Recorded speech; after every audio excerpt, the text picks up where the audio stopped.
there wouldn't be one Vera out there. I mean, today there would be a lot of Veras since the path she paved. Do you agree with that?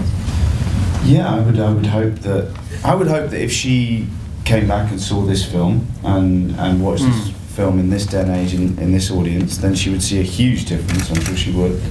And I would also say, and this is why I think to me it's an inspiring story, because I think she's also, although it's 100 years ago, she's got a lot to teach young people, because we've got Facebook now, we've got Instagram. Actually looking up and looking at the big issues of the world, about the environment, about Syria, about, you know, she would have been utterly engaged.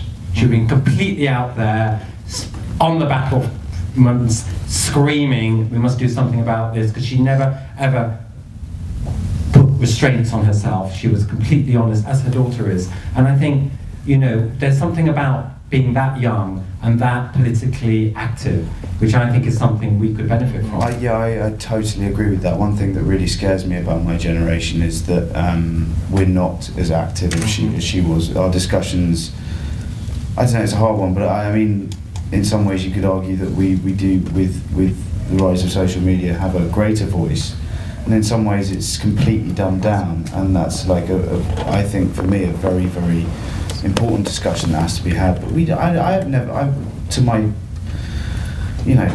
my shame, I've never been on a political march in my life. I should have done.